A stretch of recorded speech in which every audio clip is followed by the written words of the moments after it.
All right, I'm just going to go ahead and we're going to turn this on Somebody gave them, but they're flat. I'm talking about just to give people a chance here. like caramel flavored water and sugar.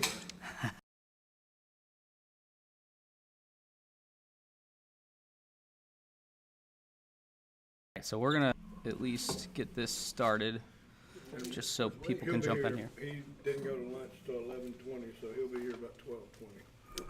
He likes to make a nice late entrance here. All right, I'm going to make sure that we are for sure streaming. If anybody is on here, they can definitely hear us, I think. Okay, yep, don't want to hear myself, that's for sure. All right, so we will do kind of the same thing as last week. We'll open it for anybody who's joining online, anybody who, if a question comes up in here, there are seriously no stupid questions at all. I just want this to be a time that people can kind of jump on here and be able to interact, like some of the questions that we talked about before we started the live stream. We can definitely go through, because I know there's some confusion as far as some of the routes that I was trying to go, which is to be expected anytime that I'm involved in any of this.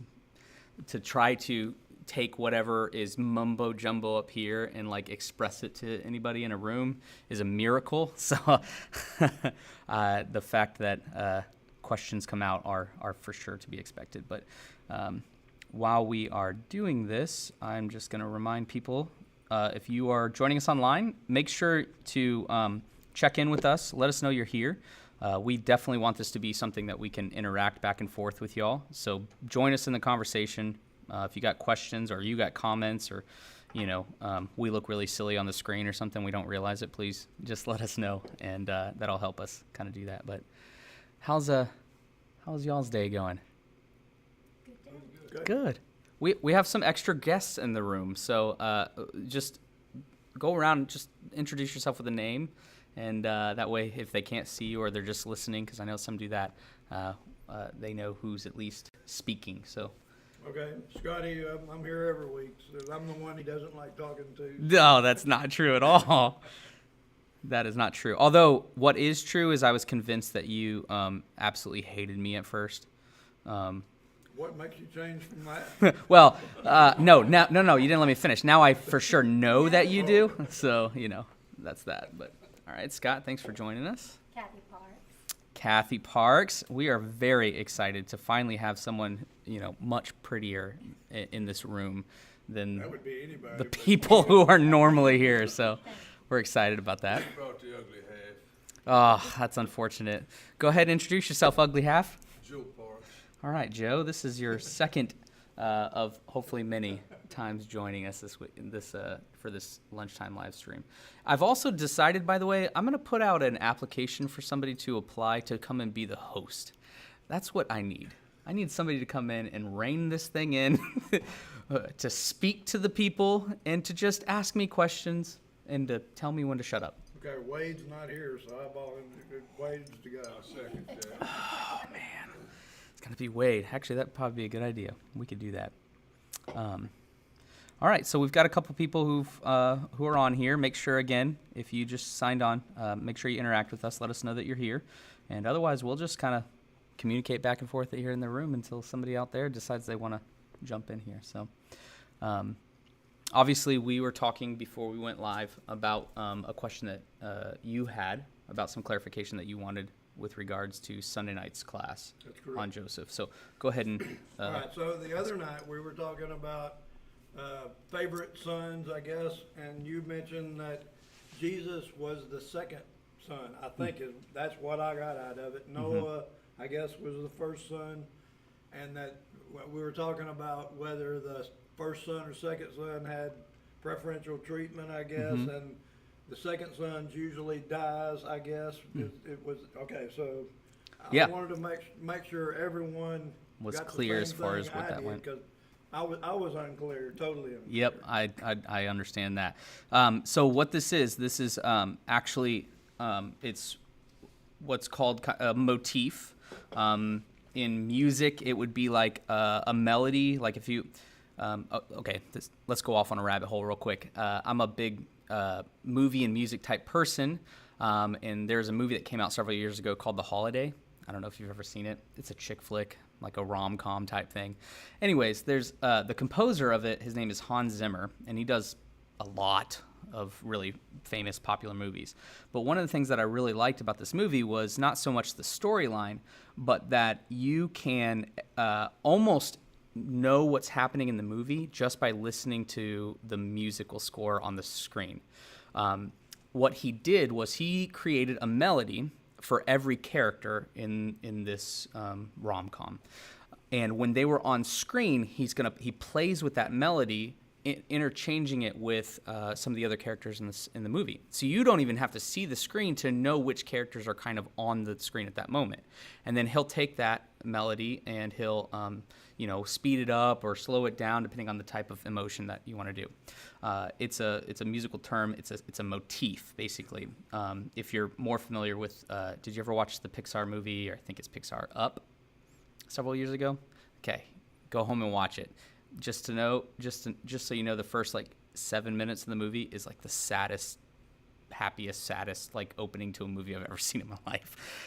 But it is all about they visualize this older man's life and how he falls in love and gets married, and then they have kids, and it's like a big picture of what happens there, and then his wife dies. Spoiler alert, his wife dies during this montage.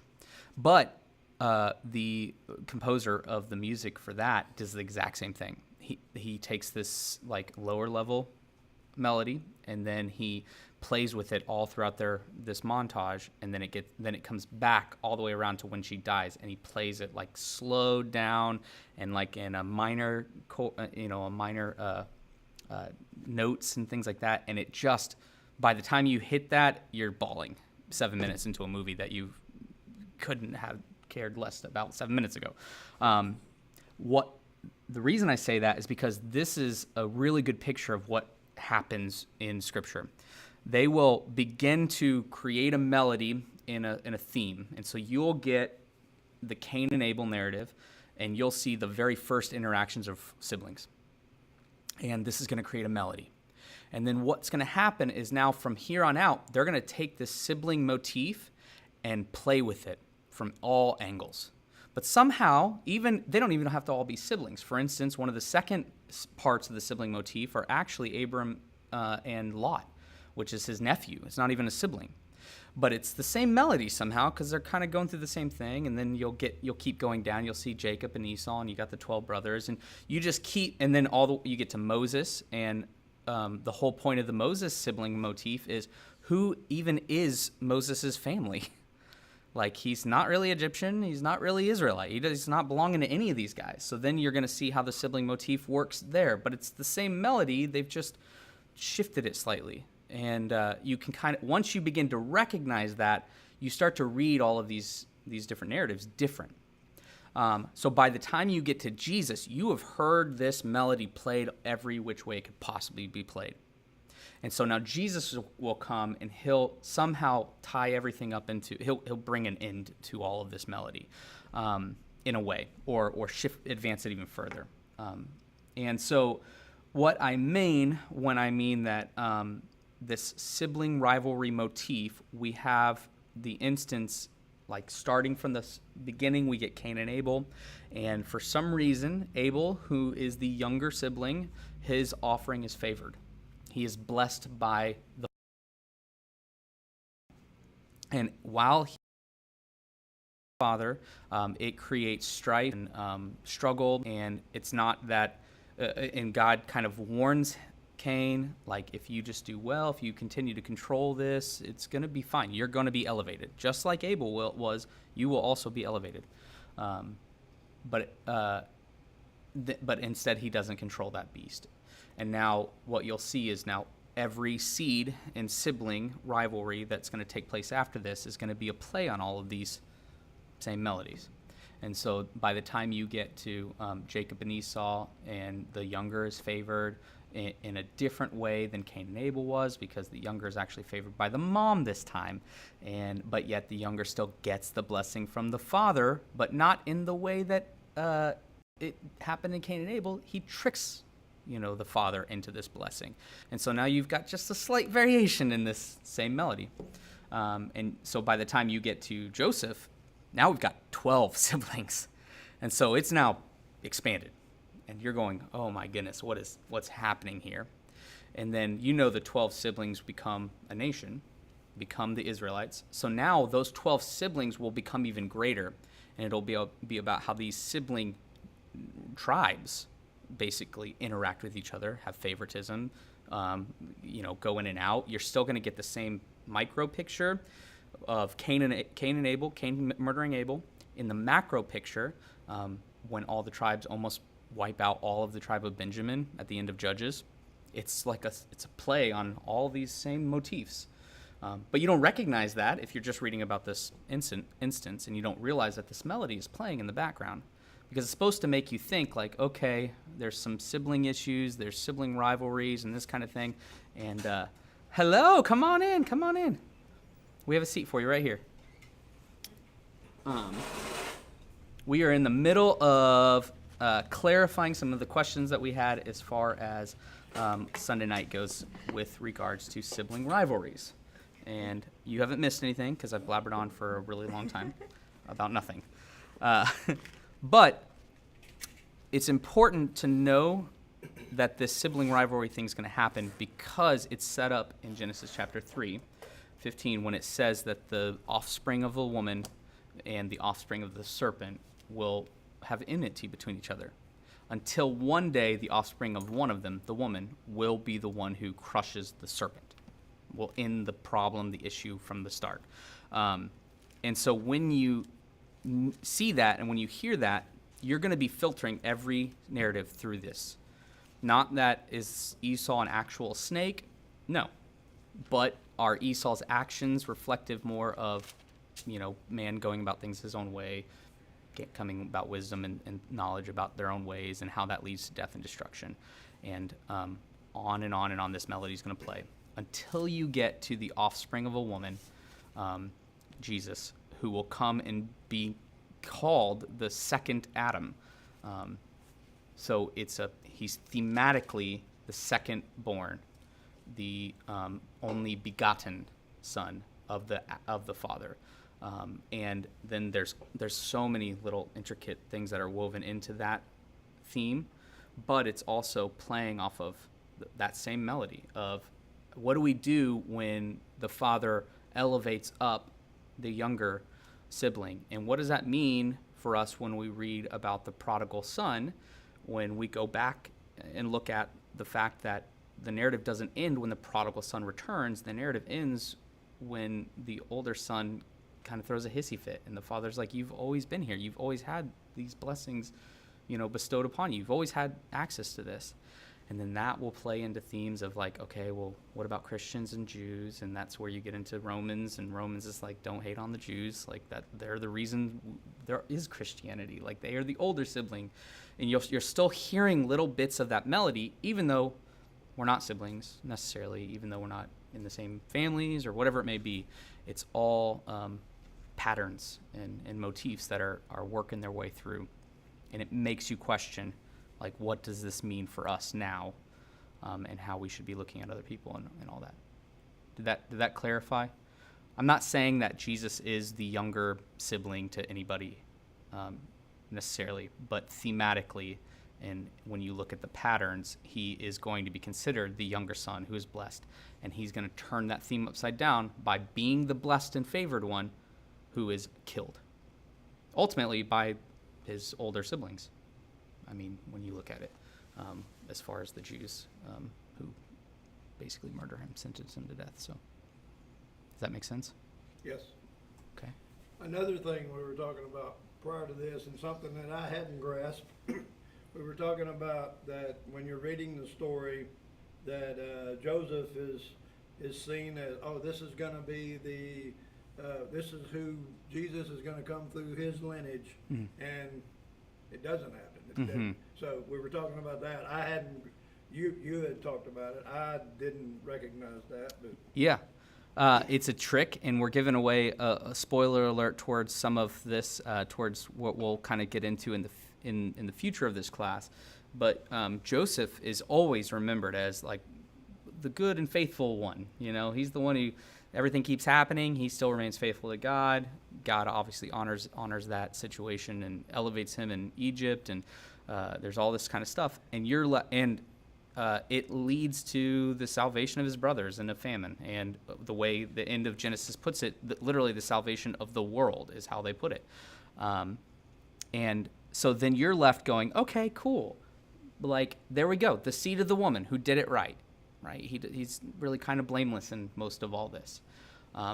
Except that he's in the wrong land with the wrong people, and he marries the wrong she's a priestess or daughter of a priest or priestess, I can't recall, but and has half Egyptian kids, and you go, that I don't think that was what was supposed to happen, and then cut to the Exodus 400 years down the road kind of thing.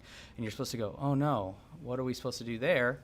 And then you go, wait, something happens at the end of Genesis, and you realize it's not even through Joseph that the Savior's going to come.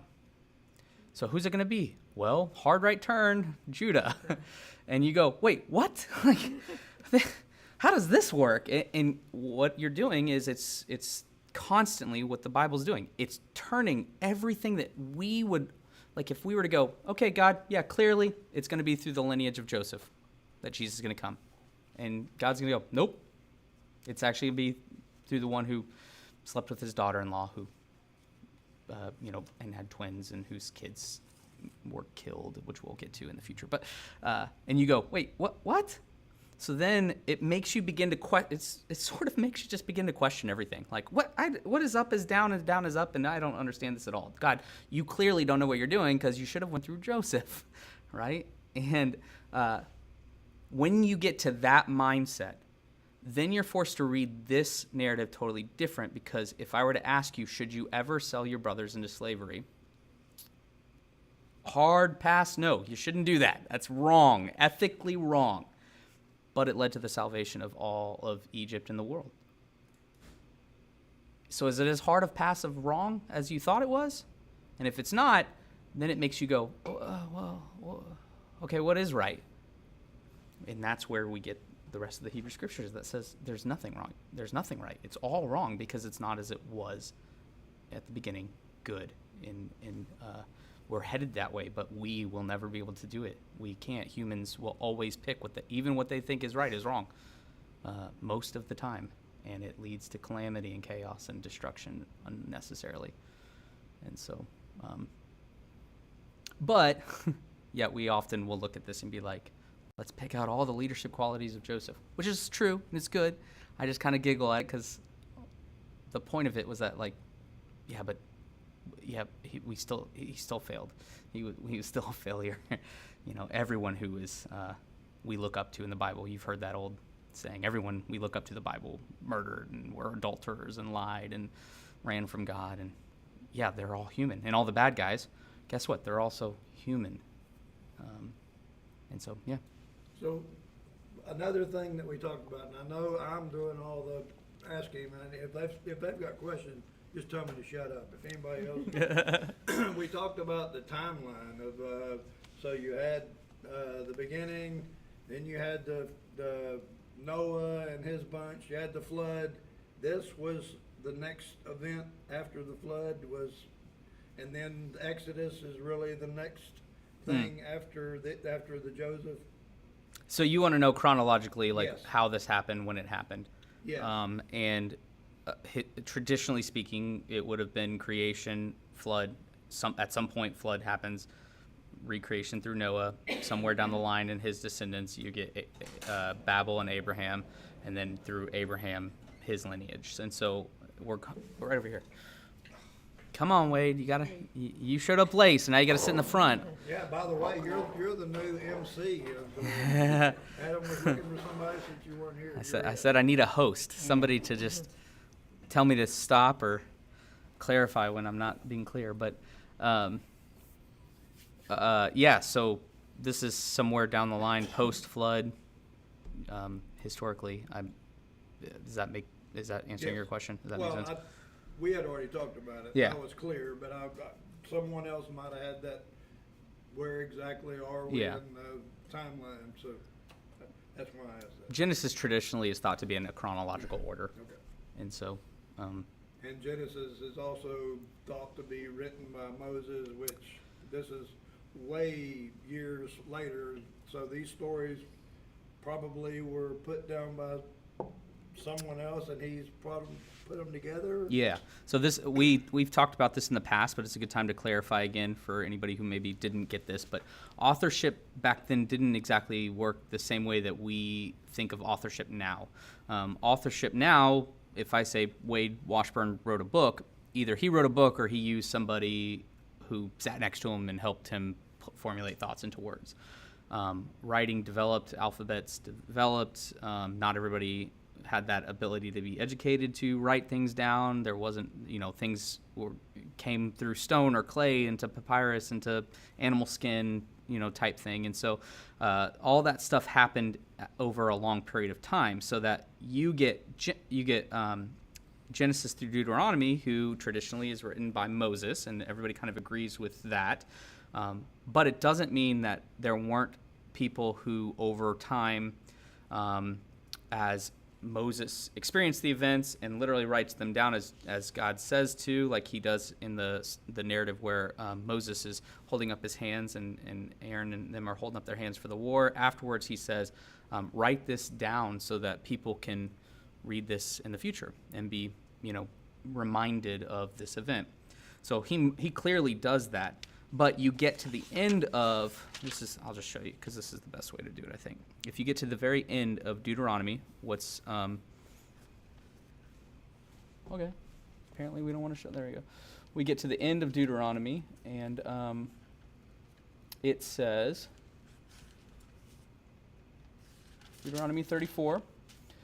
You can just look at the title right there immediately and see it says the death of Moses. So Moses goes up and he dies. He passes everything on to Joshua, the son of Nun. He was full of the spirit and wisdom. And then Moses had laid his hands on him, and so the people obeyed him and did as the Lord commanded Moses. And there's not arisen a prophet since in Israel like Moses, who knew the Lord face to face, or saw the Lord face to face. None like him, for all signs and wonders and the Lord had sent him to do. What comes to mind when you read that paragraph? Joshua. Okay, Joshua. So you think maybe Joshua picked up the pen and maybe wrote this part down? I always thought so. Mm-hmm. I thought that he was led by God to put this last chapter as to tie it up. Yeah, that's a possibility. Well, Aaron was still around, wasn't he? Mm-hmm. Yeah. Yep. He was like second in command, Yep. I guess.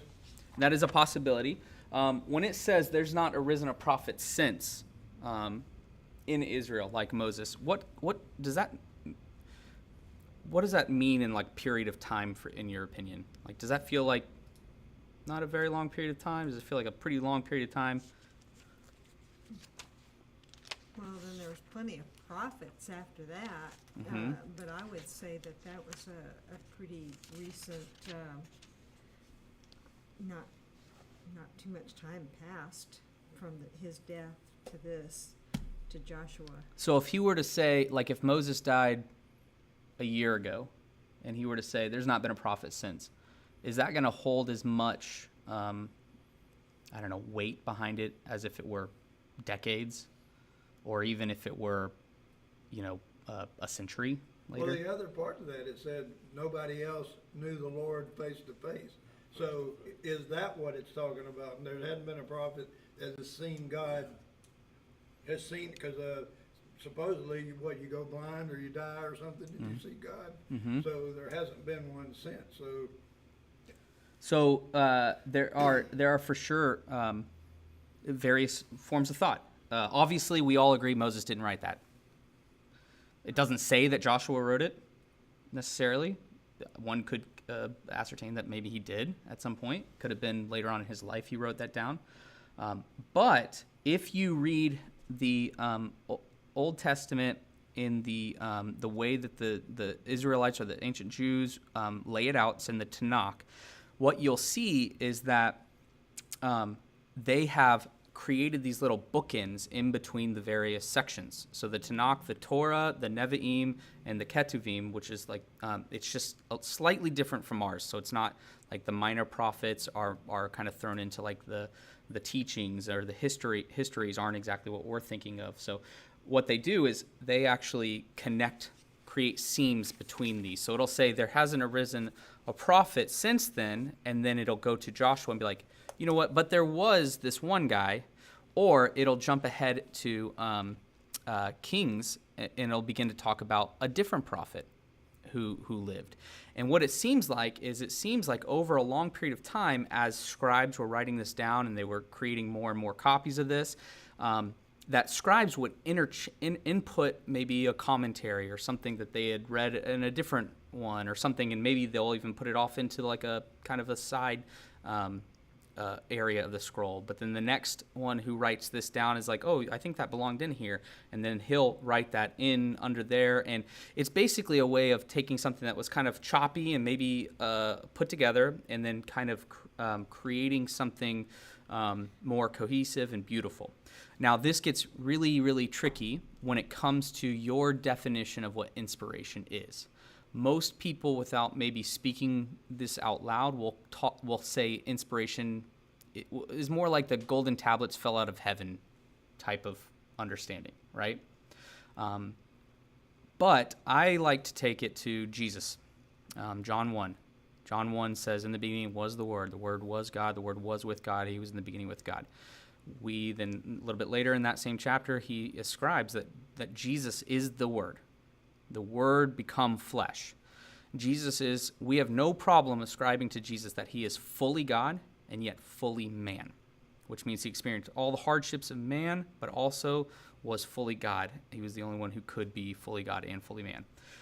I would ascribe that inspiration and the Word it's Jesus. So in the process of how human authors will put things together over time, that is oral tradition, we'll speak it around campfires for centuries, and to written tradition, somebody will finally go, you know what, we should write this stuff down. That way we could see this even better.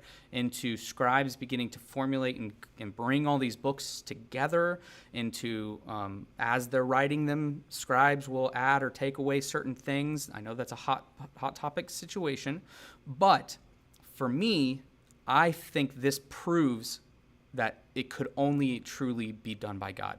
Because the moment you add one single tiny extra element into all of these little facets, the fact that you have a cohesive story from beginning to end is just astronomically impossible. And so inspiration is a process. It was not a moment. And in that human process, you get things like Deuteronomy 34, that clearly we all ascribe that Moses wrote the Torah, but something seems to be added here. In fact, there's a famous story to also just kind of cherry on top of this. There's a famous story about, I can't remember which prophet it is, but it's Baruch who's his scribe. I think it's Ezekiel. Ezekiel was the preacher. Ezekiel, so for like 20 years, he's been preaching these oracles. And God tells him to get Baruch, a scribe, to write it all down. So Baruch spends all this time and he writes the book of Ezekiel. And then the king of the time finds out that he's doing this and has him bring the book to the king, or the scroll to the king. And the king, while he's reading aloud, is tearing it up and throwing it in the fire. All this extra work. I mean, you can picture Baruch's like flesh just go white, He goes back to Ezekiel and goes, I don't have it anymore. Like, it's gone. All that work is done. He goes, all right, let's start again. And it literally says, I should just look this up so you can see it.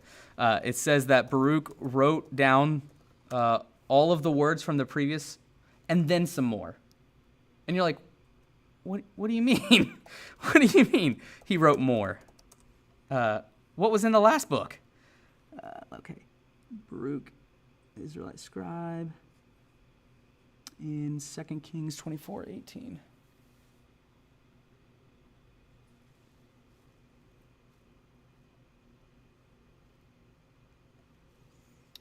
Jerusalem's capture, Zedekiah reigns. Oh no, that's not what I want. I want come to ask questions while I'm doing this awesome thing. Host, you know.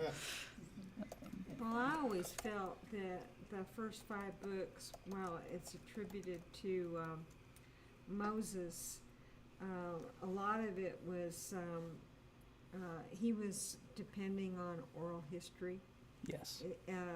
like around the campfire, and then I feel like God either validated the oral history to put that event into the different books. Mm-hmm. You know, because when I write my family history, I'll put it aside and come back to it a year later, and I'll scratch out some stuff and I'll add more things because things come to mind, or something's been resolved. You know, and Yeah. so it's editing. Yep. You're editing the narrative. This is this is something I wrote a long time ago in the front of my Bible, or whatever, kind of explains sort of how these collection of the collections came into being, and it's exactly what you're talking about. It kind of would happen with the events would happen, then there'd be oral traditions like what you're talking about, then there'd be early written traditions, and then early collections of those written traditions into kind of proto editions of the biblical books into the formed Tanakh, into the Old Testament. Now, this is all Old Testament. New Testament is totally different. It was written in such a short amount of time. It formulated in an incredible way, but different than this. So this is kind of how you get the Hebrew Bible. So this could have taken place over 1,000 years. It's hard to say. And it was Jeremiah, by the way, who wrote this. So Jeremiah 36, verse 4, it says, "Then Jeremiah called Baruch, the son of Neriah. Baruch wrote on a scroll and dictated Jeremiah all the words that the Lord had spoken to him. And Jeremiah ordered Baruch, saying, I'm banned from going to the house," right? And then Jehoiakim is the one who comes and is like, I want to hear this, let me see what's going on. And then at the end of it, it says, he sits down and reads it. Baruch read it to them. And then the official said to Baruch, "Go and hide." Goes into the court, brings the scroll. Okay. And now after the king had burned the scroll, the words of Baruch wrote at Jeremiah's dictation, the word of the Lord came to Jeremiah. Take another scroll, write on it the form of words that were in the first scroll, which Jehoiakim, the son of Judah, had burned. And concerning Jehoiakim, son of Judah, you'll say this, right? Jeremiah took another scroll, verse 32, gave it to Baruch, the scribe, son of Neriah, who wrote on it and dictated Jeremiah all the words that the scroll Jehoiakim had burned in the fire, and, many similar words that were added to them. And you're like, what do you mean by that? Like, what did he miss in the first ones? What does this mean? But to me, what this speaks is very much more of there's a human element to inspiration. And it's okay that the human element is there because it's still ultimately dictated by the divine element, the inspiration, the process. Which, when you see that, how many wars have you heard over what translation is most correct? When suddenly some of that pressure is removed from this, when you realize that it's allowed to be human, you're allowed to have, in this human book, human stuff, because the divine part is undeniable, right? That's the part that we can't argue, So whether it's, this version or that version being better or worse, it doesn't matter, because you can't deny the divine parts, the message, the meaning, all of that. Now, if you take the form of inspiration as like, King James only, or that there are no errors, that it's all perfect and that kind of thing, every jot and tittle, that's okay. Like, good. It's good. That's great. But if you stumble upon passages like Mark 16, that has in most Bibles little brackets that say, hey, you know what? The earliest versions of this passage don't include this. Then you don't have to have this, faith. Your faith doesn't have to go through this crazy, I don't know, what am I trying to say? You don't have to be fearful. Yeah, doubt. You don't have to be doubtful, because now you're reading this as a 16-year-old kid in high school going, I thought this was perfect. I thought, what does this mean? Well, is it any less perfect? No, it's just my definition of what inspiration is skewed towards something that it never claims to be. And so we can have faith in that kind of thing. Does that make sense to everyone? Well, what is the controversy, when you see on YouTube different programs about the Book of Enoch Mm-hmm. and other things that the Great Council decided not to put in the Bible, and I haven't really studied it. I just know that there's a controversy. Some books Mhm. didn't make it in, Mm-hmm. and then lately I've been seeing a lot of stuff about Enoch, Yeah. and I don't know. I heard that it was like puff narrative. That's Yeah. what I took away from what the presenter was saying. It was like puff narrative. It wasn't really Yeah. deep. Yeah. So one, there's a lot to that particular statement. So first of all, when it came to the Council at Nicaea, and the different councils that talked about the formulation of the canon, it's not that they came together and were like, okay, I think this book should be in and this book should be out.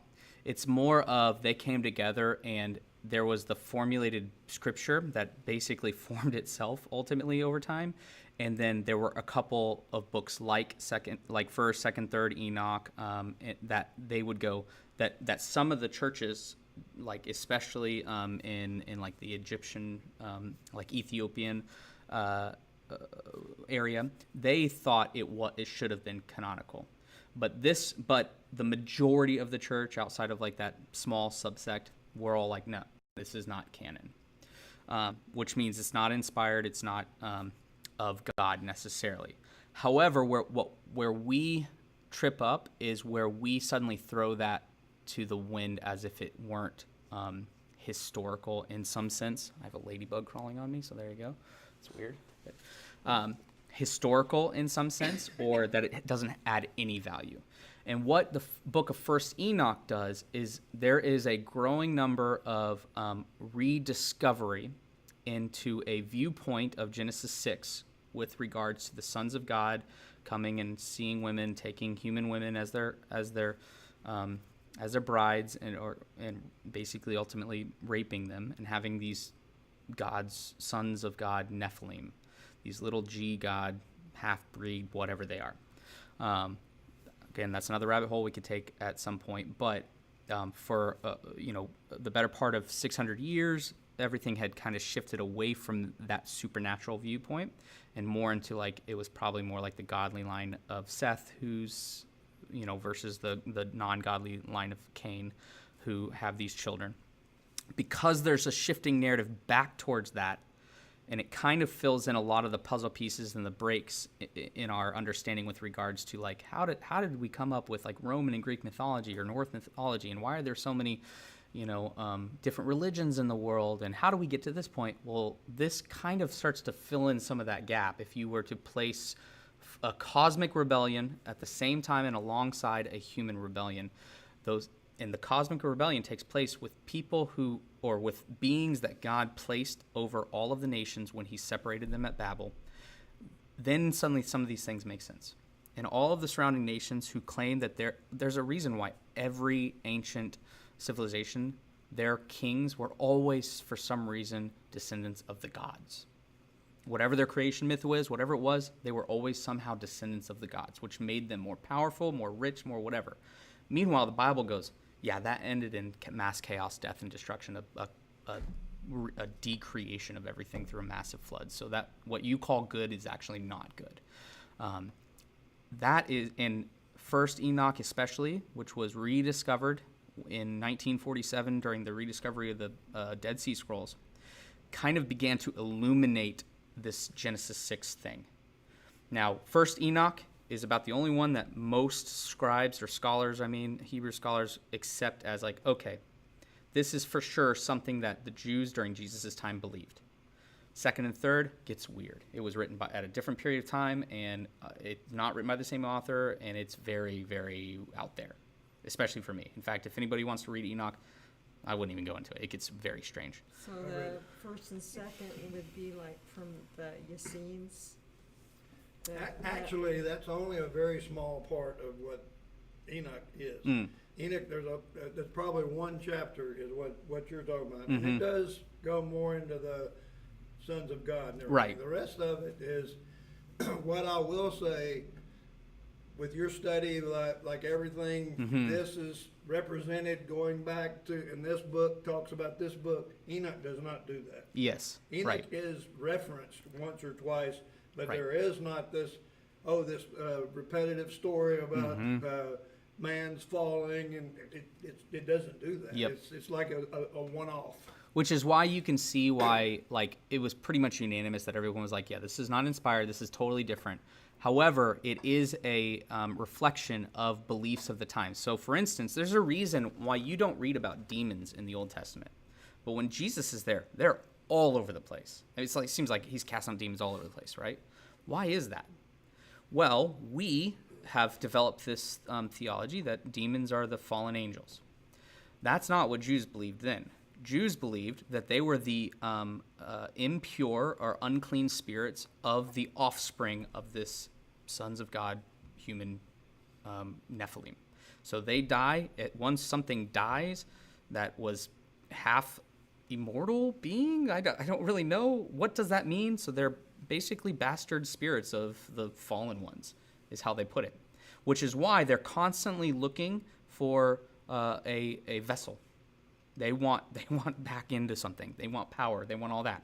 So Jesus is going to come, and while he's preaching and teaching in the earth, he's also fighting a cosmic battle that you don't realize has been waging this whole time. And these demons are trying to get back into a physical form to fight the Son of God, who will come and who will retain all of the power that was given to them in the Old Testament. It now belongs to him, right? Which now you can go into all the world and undo Babel, which is ultimately what started this whole thing. If you read that Nimrod started it, and Deuteronomy says that when he divided up the nations according to the number of the sons of God. Again, it's massive, massive rabbit hole. And in Revelation, it's talking about that the demon spirits that are now trapped will be Loosed. They'll be loosed upon the earth. Peter and Jude both also quote, which is also why Enoch is important, because Peter and Jude also quote Enoch. And it talks about these are the spirits that are in Tartarus, in bondage right now, that Jesus actually went, while in the grave, went and preached to. And they were of the spirits, they were of the angels that did not keep their abode during the days of Noah, but came and did what they shouldn't have ever done during the days of Noah. So, which also, when you see this viewpoint, then you're going to read things like 1 Corinthians chapter 10, when Paul talks about, hey, and women, when you're in the church, like in the presence of angels, the messenger, you should cover yourself. You should wear a covering so that there's no temptation. And then he just moves on. He's like, just because of the angels. And then he moves on, like, what are you talking about? What do you mean, Paul? But for them in that culture, they would have immediately got, oh, yeah, well, we don't want to tempt another. Jesus already conquered all that. We don't want to tempt another fall. We don't, we want to be clean in all of this. And so, yeah. So I didn't realize until recently that the Nephilim, that was a second fall from heaven. I always thought that the demons that Jesus was confronting and casting out were from Lucifer's gang. And which is a possibility. And then so this second fall that produced the Nephilim, they're in that mix too? Possibly? Yes. So there's a lot behind that too. And I do want to preface this with, if you believe that demons are fallen angels from the, casting out of the stars and from heaven and all that, that's okay. I don't think this is clear for a reason. I think that there's ambiguity in these readings because that wasn't what was important. The text is trying to hit, like, it's attempting to take care of many problems. And some of those problems are, while in ancient Babylon, in exile, Babylonians will be reading these narratives, right? And they're polytheistic and open to gods, right? But now if they're going to read this narrative and read that the things that they believe are actually really, really, really bad for the world, and then they put that in their own hearts and minds and look at the world and see what's happening as a result of their gods, that may draw them towards Nineveh, repenting. Who knows? Maybe God will relent, and so it's okay if you don't take the sons of God narrative like that. However, no matter what, the scripture is not as clear as we want it to be with regards to the fall of this Lucifer character. Most of this is based off of kind of one passage in Ezekiel that says, "I saw you fall like." Well, here, let's just go to it. I don't like misquoting things. I think it's Ezekiel 20. Yes. Ezekiel 28. It's a prophecy against the prince of Tyre. And what's going to happen is the writer is going to be speaking about something clearly human, but at some point, let's see if you notice a shift, okay? So the word of the Lord came to me, "Son of man, say to the prince of Tyre," a real place, a real king, a real ruler, "because your heart is proud and you've said, 'I am a god, I sit in the seat of gods, in the heart of the seas, yet you are but a man. You are no god.'" This is clearly a man, okay? "Though you make your heart like the heart of a god, you are indeed wiser than Daniel. No secret is hidden from you, but your wisdom and your understanding you have made wealth for yourself and have gathered gold and silver into your treasuries. By your great wisdom in your trade, you have increased your wealth. Your heart has become proud in your wealth. Therefore, thus says the Lord God, because you make your heart like the heart of a god," still talking about human, "therefore, behold, I will bring foreigners upon you, the most ruthless of nations. They'll draw swords against you, and your wisdom defile your splendor. They shall thrust you down into the pit. You shall die the death of the slain," which actually is the death of the slain is exactly what the men of renown, the men of the name, that's what they were known for. It's that they gave their all for the cause. The men of the name. They were such mighty warriors. Now they're going to die now this guy's going to die like the mighty warriors. "In the heart of the seas, will you say, 'I am God,' in the presence of those who kill you? Though, no, you're just a man, and no God, in the hands of those who slay you." Now it continues, verse 11. "Moreover, the word came to me, 'Son of man, rise, lament over the king of Tyre.'" He says this to the king of Tyre: "You were the signet of perfection, full of wisdom and perfect in beauty. You were in Eden, the garden of God." The king of Tyre was in Eden? "Every precious stone was your covering." He's brilliant. He's shiny, which is the word Nakash, the serpent, is a triple entendre that one means the shiny one. "Sardis, topaz, diamond, beryl, onyx, jasper, sapphire, emerald, carbuncle, crafted in gold were your settings and your engravings. On that day you were created, they were prepared. You were anointed the garden cherub." And you're left going, we're not talking about Tyre anymore. Who is he talking about? "I placed you. You were on the holy mountain of God. In the midst of the stones and fire you walked. You were blameless in your ways from the day you were created till unrighteousness was found in you. In the abundance of your trade you were filled with violence in your midst, and you sinned. So I cast you as profane thing from the mountain, and I destroyed you, O guardian cherub. From the midst of the stones of fire, your heart was proud because of your beauty. You corrupted wisdom." This is all nobody argues that this isn't about Satan, right? Everybody agrees, like, this is clearly about Satan. We take that, we read that into the bright and morning star that's cast out, takes a third of the angels in heavens. We kind of can fill in the blanks there. And that's where we get the picture of Lucifer. But there's other views with regards to what that is and how that is and why that is, and whether or not these fallen angels, how many falls there were. There's actually technically 3 cosmic rebellions and earthly rebellions. Eden, Noah, and Babel are all kind of the same setup from different points of view. So, And in Revelation, it's talking about there's a spiritual battle being waged right, now, I guess. right. There is definitely a cosmic rebellion. First time I read that and listed all the stones, it came to mind the breastplate Mm-hmm. of the 12 stones that Mhm. over the priest. Priests. Yep. Mm-hmm. What do they represent? The priests are representing creation, like the way it was, the good, right? And they will be the ones who will go into the presence of God, back to Eden.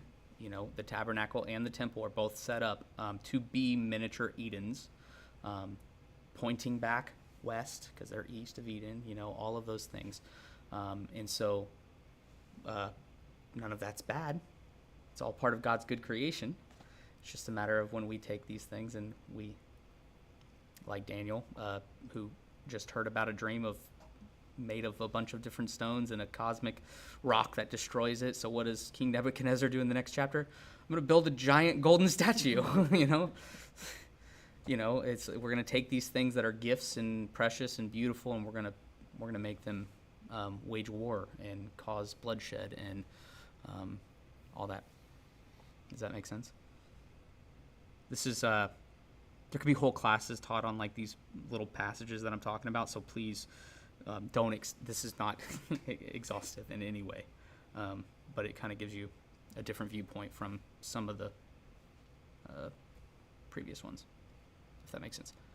Anyways, Enoch can be valuable, but it's not scripture.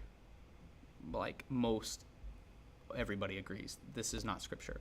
It may give us a viewpoint of what was believed to have happened, but it's not the point. Otherwise, I think God would have clarified that. Just kind of fills in the gap of our understanding, Yeah. the back shading or the. It's kind of a commentary on cultural legends, Uh-huh. and I can see it. Like I can read a lot of it and see how there was probably some reality in a lot of it. In third Enoch, he's not even called Enoch. Mm-mm. He's called, Well, he becomes an angel. what's he called? Not Not Melchizedek. It's like the Transformer. it's What's weird. the leader of the Yeah, it's Transformer? weird. Yes, it is. It is. It's just like that too. Not Megalodon. Megatron? Megatron. It is. It is. That's his name. That's really what it becomes. So you're up on the Transformers, huh? It is. It becomes that. Yeah. He becomes a god, which is that to me that gets weird. That gets weird. But anyways. We're still Too many stuck in this mushrooms, Rachel huh? right now. Yeah. Something like that, yeah. We are quiet on the Western Front, but we do have quite a few people watching, so hopefully if anybody's out there and you are there, say hi to us. I'd like to know what they're Me too. getting. I'm getting my questions answered. If you've got questions, ask. Yeah, please do. Emily Moore says hi. Hello, Emily. It's so much nicer having people in this room, by the way. Any other questions before we? But the Book of McAfee, Mm-hmm. that's another one that's later Yeah. inspired. Yep. So that's in the Catholic Canon. canon, They basically. say it's a good history. Yes. Because it's written by Josephus, I guess, Right. but it's not wholly inspired. Correct. According to the. Correct. Jubilees is another one. There's quite a few of those that are. So the translation that we have of the scrolls, who decided who was gonna be the ones to write this stuff down? Mm-hmm. Yep. Yep. Okay. This is why what becomes a test of people's faith for me it finally made sense to me, I guess I should say, because the moment you begin to say Moses wrote all this, one would only need to go, okay, we'll prove Moses ever existed to really bring into question all this, right? but for me to look at this and to discover how cohesive and how perfect this all is, and to realize that, yeah, this was formed over a long period of time, and God still managed to, like, we all have the bare bones of everything that God wanted us to see in this, and is astounding to me. So there's going to be times where God says in here, write this down, Baruch, write this down, Moses, write this down. But then there's other times that you don't know. You're not given these. Corinthians is another one. Like, in 1 Corinthians, he's like, when I wrote to you previously, the other letter, you're like, wait, so 1 Corinthians actually 2 Corinthians, and 2 Corinthians is actually 3 Corinthians. What do we do with that? Well, apparently that wasn't something that was meant to be here. And so now you get to spend a lifetime going, okay, why these? And it becomes pretty clear, I think, the more and more you study that Well, that it's document undeniable. may have not survived since Mhm. it was passed around and from one community to another. I Yeah. find it amazing that all these scrolls and everything, clay tablets, whatever, survived how they did. Mm-hmm. And then when that council got together, is to be able to bring them all Mhm. together and say, we have got a giant mess here that we need to, Mm. And I do want to make very, very clear, we don't have a single original document. Not one. We don't have a single original document of any of the Bible. For many, that becomes bothersome. But for me, it makes total sense. In fact, I wish I need a whiteboard. That's okay. I've shown this to these guys before, and I'll just do it on this. And the reason why this is absolutely had to be divine, knowing that we don't have the original document at all, is this. So, like, if I were to say, Wade, I'm picking on you since you're our host, right? If I were to write a statement, Wade ate for lunch. Okay, here we go. This is my statement. You guys understand? Wade ate, and there's, for those who can't see, it says blank for lunch. Sandwich. Yeah, we could fill it in. I could say sandwich. It could be whatever. Right. Then we discover, 200 years down the road, somebody discovers another note that says, Wade blank, we'll say sandwich. I like that. However you spell sandwich, for lunch. Okay, so can we take those two now and go, all right, he ate a sandwich for lunch. No, undeniable, right? We can all say that. Now, another 100 years down the road, we see Wendy swallowed a sandwich for lunch. Does it become pretty obvious, like, okay, well, I think something's messed up here. Like, there's something a little strange, a little off. We kind of see that, right? Then we discover a little bit later, we see, we're back to Wade, and he threw a sandwich for lunch. You can kind of discover, okay, yeah, clearly this is not correct. I think we can look at the conglomeration of all this and figure out, what is this statement supposed to say? Wade ate a sandwich for lunch. Now, if we had the original document,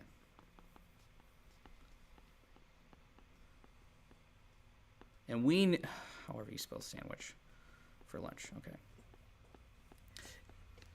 I don't know how to spell it. I'm a terrible speller. Thank God for spell check. Wade ate a sandwich for lunch. We knew this is the original document. We just, the author signed it, whatever it may be. And then we discover it says,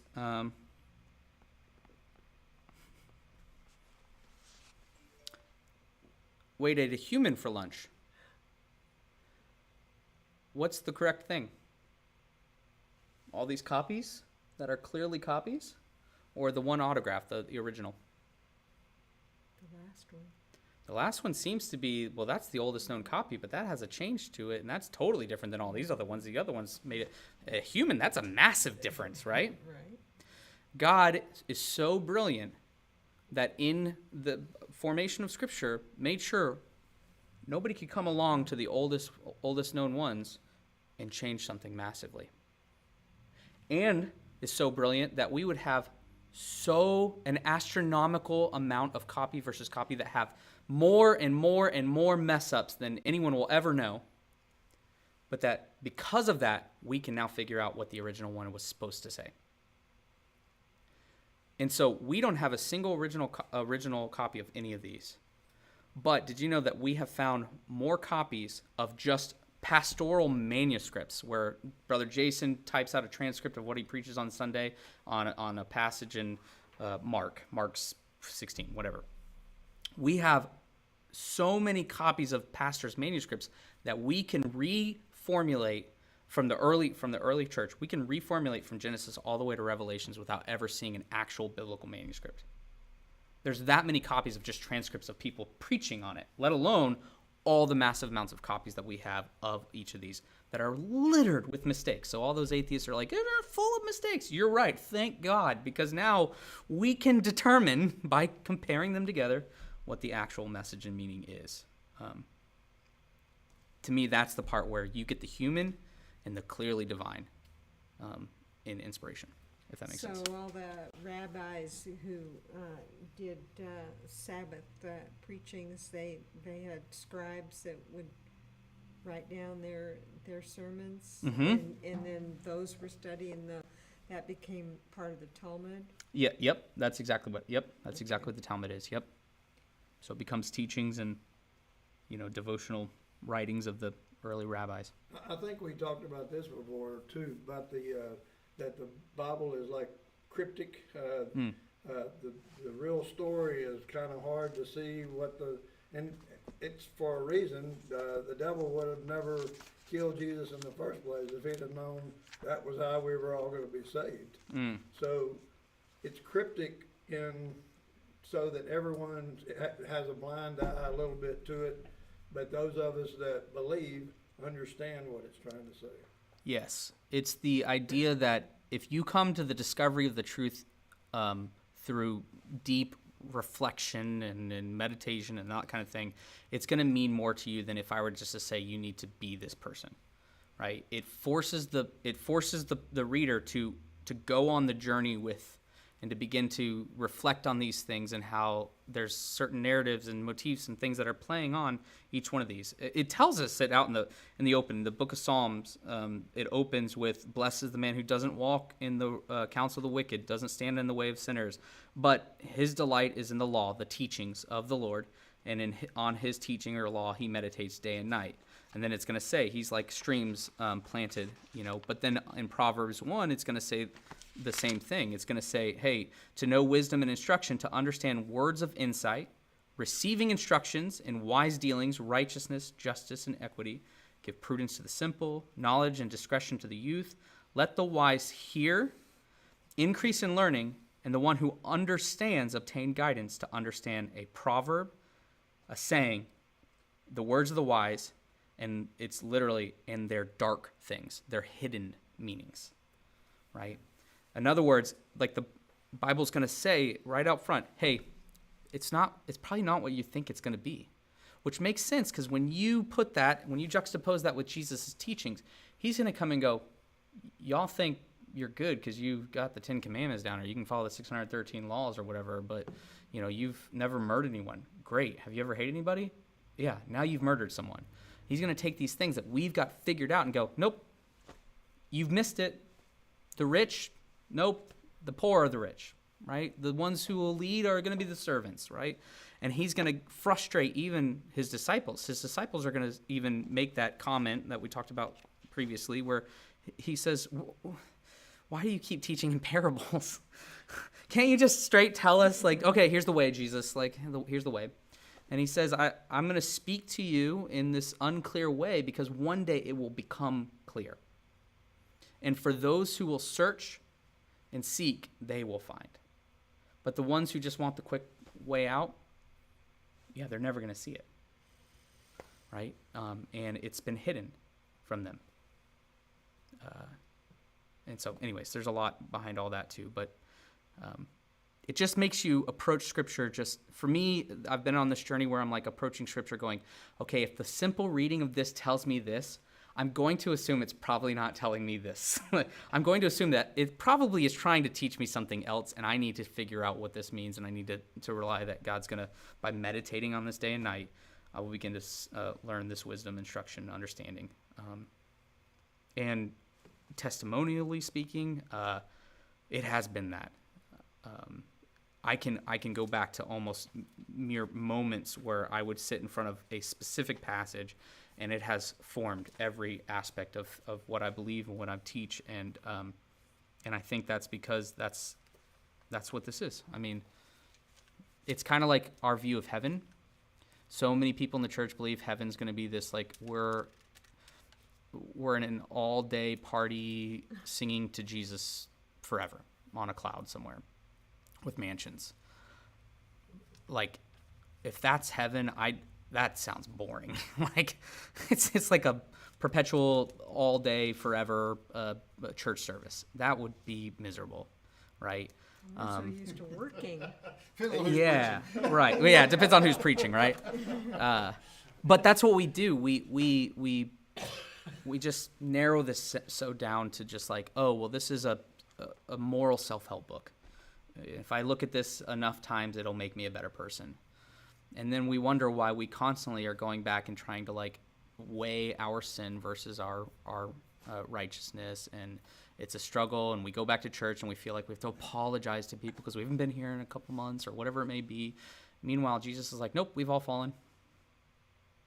Like, Jesus's message is, yeah, you have nothing. You got nothing. You're gonna die. It's not good. But then follows it up with, but I'll take care of the issue. Right? And anyways, so did that make sense? Did I confuse everybody with that one? Well, I'm reading the Bible in 90 days, and so far I'm 21 days ahead. Oh. So I'm in Job now. Job. Yeah. Let's talk about Job. Frustrates the heck out of me. Yeah. I don't get it. I mean, I go, he's arguing, he's agreeing. You know, I go, what is Job?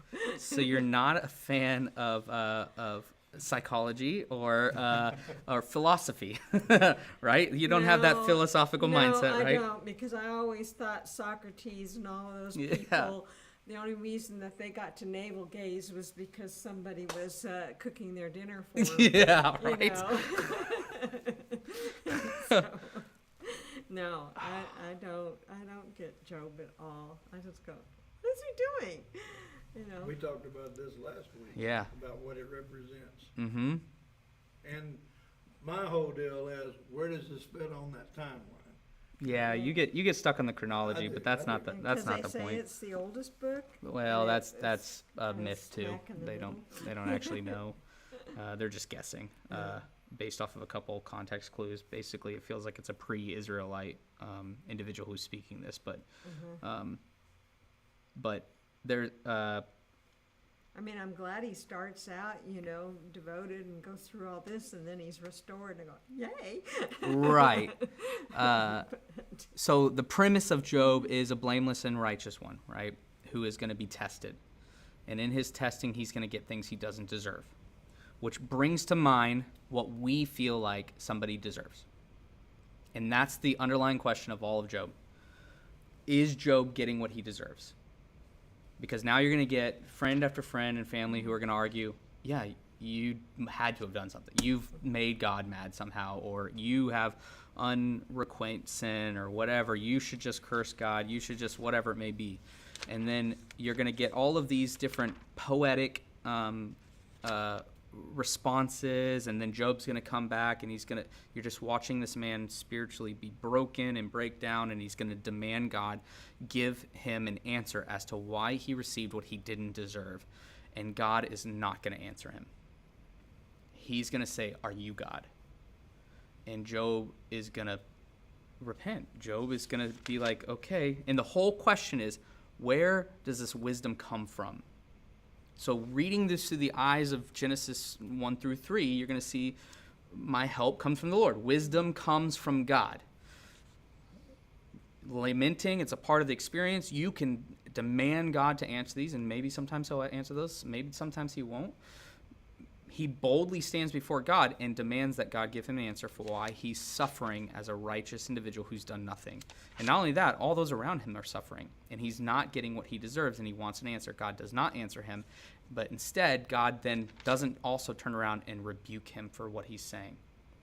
He does not rebuke Job for demanding an answer. Instead, he turns to his friends and says at the end of it, he said, the friends who said, you had to have done something.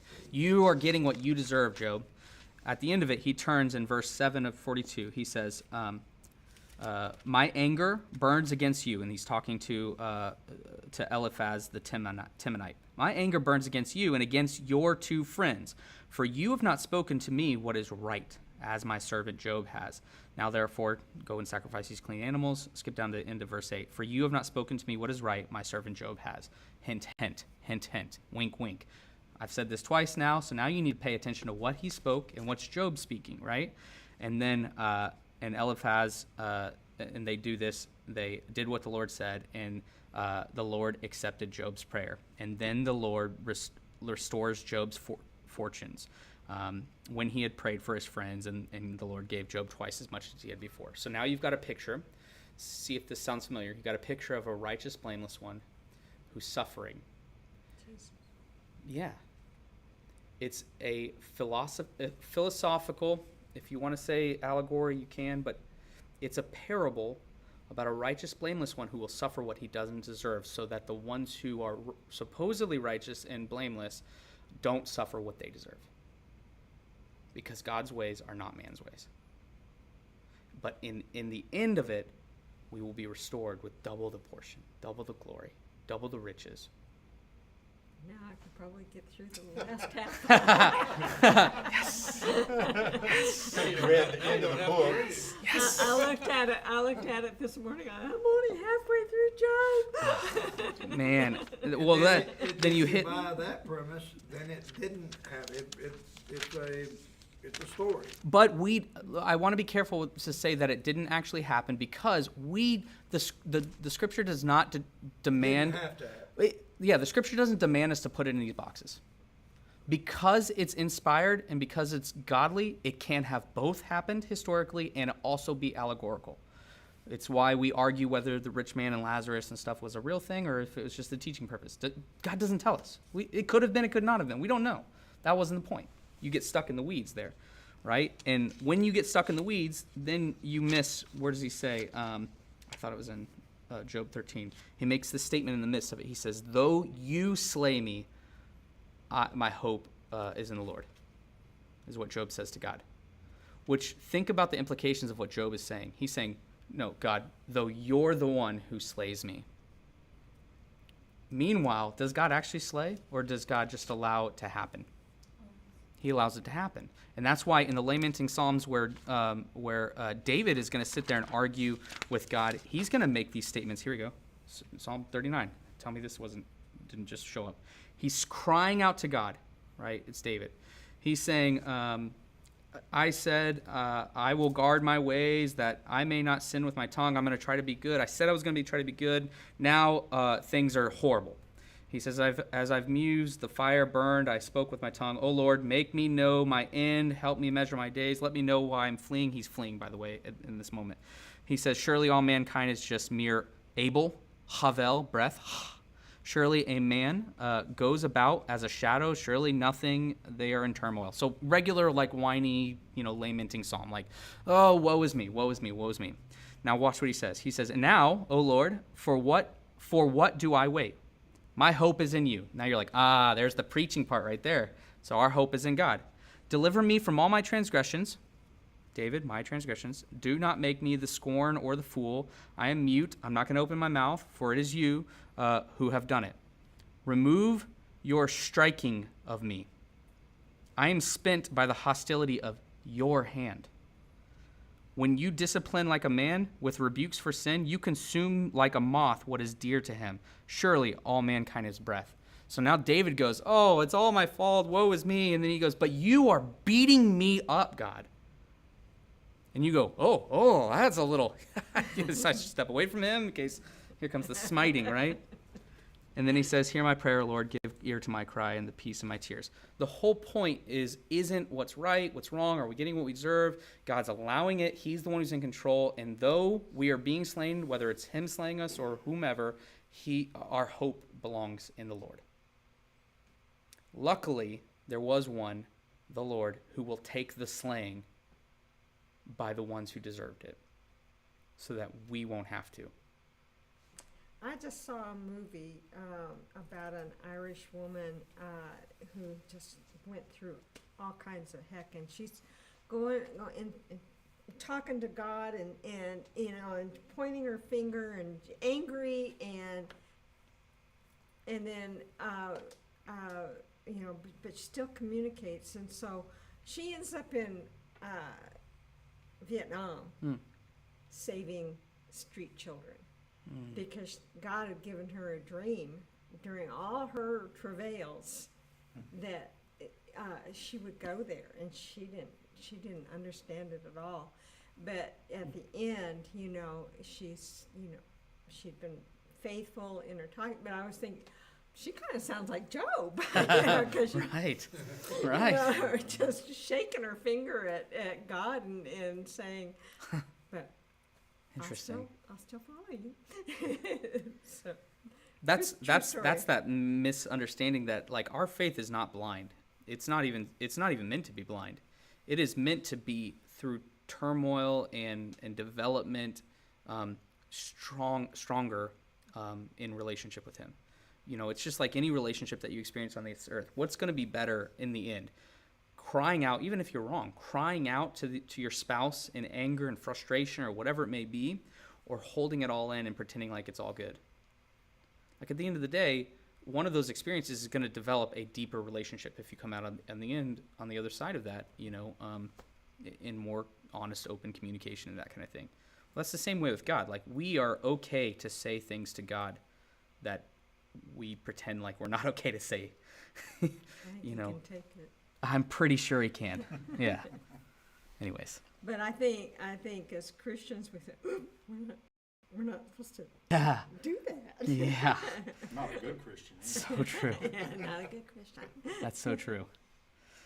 All right. We have gone way over time. For the sake of the people who are on here, I will get off here. But thank you guys for coming this week. I really appreciate it. And the 7 or 8 who've been on here this whole time watching, I'm very glad through the silence that you are hopefully still hanging in there. So otherwise, we will see you Sunday night and maybe next Tuesday. Oh, I don't know. I'm supposed to be traveling back next Tuesday. We'll see. Well, I'll see how that goes.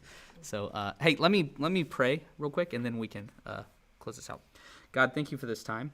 Thank you for the hopefully clarifications that you were able to bring to each of us. I pray that you'll just continue to birth in us a desire to just spend time with you, whatever method that may look like, and just spend time in your word, discovering constantly just how incredible your word is. We thank you for the opportunity to do that, and we just ask that you continue to help us to be a reflection, an image, a representation of who you are to those who need it. God, we love you in your name. Amen.